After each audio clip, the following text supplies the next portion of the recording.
एक गोष्ट लक्षात ठेवा, तुम्हाला अगर मनाची शांतता हवी असेल तर जगाच्या आवाजाचा नाही, नाम जापचा सहारा घ्या.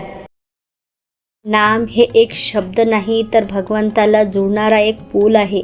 नाम ही खूप मोठी एनर्जी आहे. तर तुम्ही त्याला फक्त एक शब्द म्हणून वापरू नका, तर आपल्या आत्म्यातून, आपल्या हृदयातून खरोखरच त्या नामाद्वारे त्या प्रभूची आराधना करा. त्याच्याशिवाय आपल्याजवळ आहे तरी काय? जे काही आहे ते त्यांचंच आहे. तर आज आपण ह्या व्हिडिओमध्ये जाणून घेऊया की नामजाप म्हणजे काय, ते कसे करावे, त्याचा शुभ मुहूर्त काय असते, काय टाईम असते, आणि नामजाप केल्याचे काय फायदे असते, नुकसान असतात.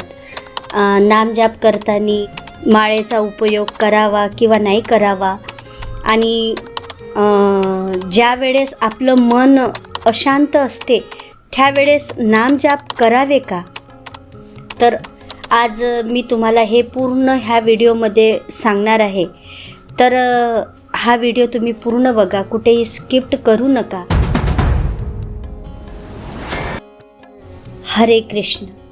नामजाप फक्त साधू संतांसाठीच नाही, तर नामजाप प्रत्येक मानव शरीर रूपधारी जीवांसाठी आहे. नामजाप हे एक फक्त शब्द नाही, तर ते आपल्याला भगवंताशी जोडणारा एक पूल आहे. मी खरंच नामजापचा सहारा घ्या आणि आपलं जीवन बदलवून टाका.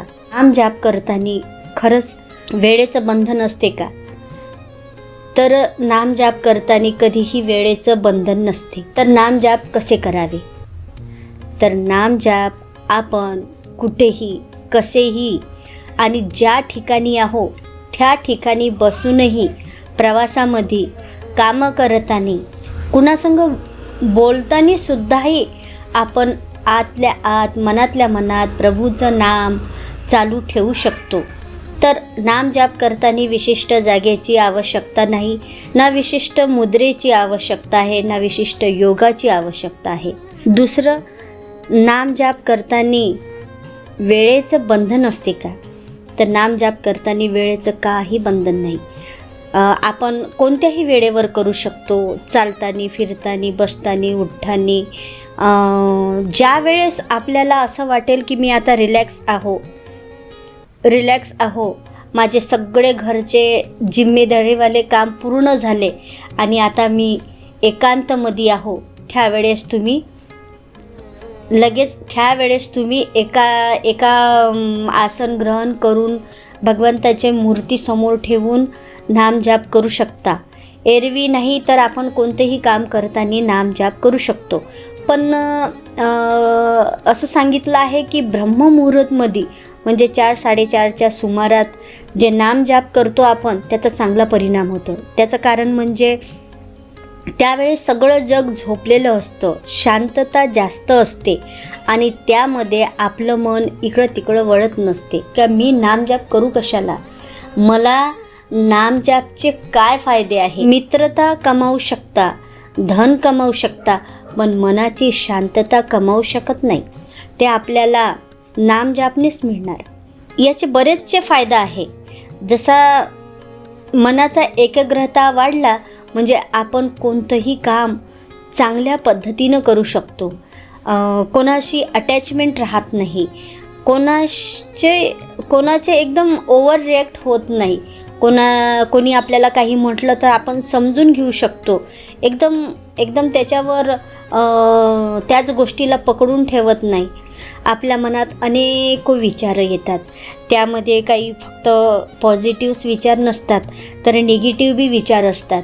सगळेच विचार हे पॉझिटिव्ह नसतात. असे काही विचार आहे जो आपल्याला बेचैन करून टाकते, आपली झोप उडवून टाकते. तर अशा वाईट विचारांवर सुद्धा आपल्याला याचा भरपूर फायदा होतो. कधी कुणाला हाही प्रश्न पडतो की नामजाप करताना माळेची आवश्यकता असते का? तर एक गोष्ट समजून घ्या तुम्ही, माळेची आवश्यकता असते. माळ केल्यामुळे काय होते? आपली मनाची एकाग्रता वाढते. याच्या उलट काही लोक काय करतात की माळ फक्त 108 वेळा मोजण्याचं साधन समजतात. कोणी कोणी 1000 वेळा किंवा 1,00,000 वेळासुद्धा मोजण्याचं फक्त आणि फक्त साधन समजतात. तर ही चूक करू नका. माळ फक्त मोजण्यासाठी नसते, माळ ही आपली एकाग्रता वाढवण्यासाठी असते. तर हो, माळची आवश्यकता असते बी आणि नसते बी. माझ्या जीवनामध्ये भरपूर ह्या नामजापचा लाभ झाला आहे. नाही तर माझ्यासारखे निगेटिव्ह मला असं वाटते की कुणीच नसेल. कुणी थोडंसं काही म्हटलं की ती मनावर लागून घेणे, अशामुळे मला अनेक बिमाऱ्याही झाल्या होत्या. तर मी त्या गोष्टीशी कशी मात केली, कसं त्यातून बाहेर निघले.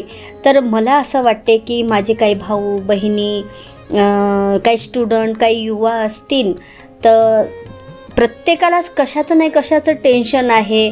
आणि आपण आहोत असे की कोणाच्याही गोष्टीला धरून ठेवतो, कोणी काही म्हटलं की ते धरून ठेवतो. कारण आपल्यामध्ये ती पावर नसते, साधू संताची पावर नसते. तुम्ही कधी जर त्यांच्या संपर्कात आले असेल तर तुम्हाला जाणवेल की त्यांच्यामधला फरक आणि आपल्यामधला फरक खूप मोठा फरक असतो. मला असं वाटते की तुमच्या जीवनातही असाच फरक आला पाहिजे आणि त्याचा लाभ तुम्हाला झाला पाहिजे. पण आज जर आपण नामजाप सुरू केलं ना, काही दिवसांनाच म्हणू की 1-2 दिवसांनाच म्हणू की मला तर याचा काहीच परिणाम आला नाही, तर मी नामजाप सोडतो. किंवा आपलं मन भटकते, आपलं मन लागत नाही. तुम्ही लहान मुलांना बघितलं असेल की तो 10 वेळा पडतो पण चालण्याचा प्रयत्न सोडत नाही. तसंच आपल्या मनाला कितीही पळू द्या ना, त्याला पकडून पकडून आणा. त्याला त्या भगवंताचं नाम द्या, त्याला त्या भगवंताच्या नामाचं पुन्हा पुन्हा स्मरण करून द्या. तो येणार जाग्यावर. मन हा खूप चंचल आहे, पण तो येतो जाग्यावर, ही गोष्ट लक्षात ठेवा. तिसरी गोष्ट म्हणजे वाईट विचार गेले की चांगले विचार आले की आपण चांगला भरपूर पैसाही कमावू शकतो.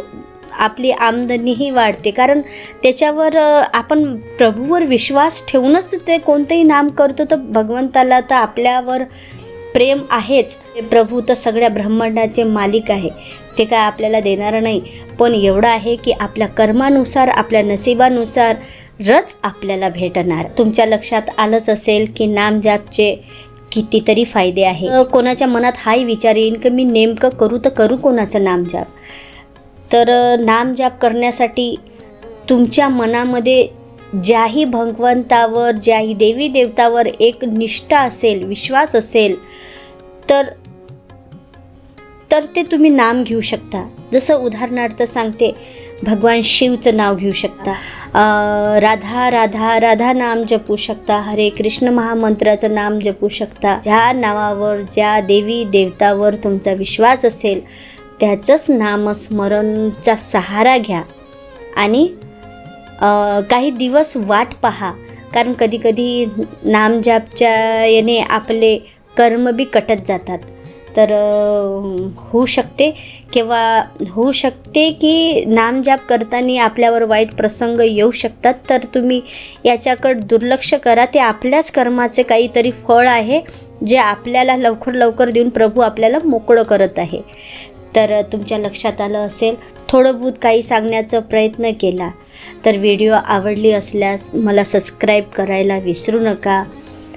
स्वतःही खुश राहा आणि दुसऱ्याच्याही खुशीचं कारण बना. भेटूया पुन्हा पुढच्या व्हिडिओमध्ये. तोपर्यंत हरे कृष्ण.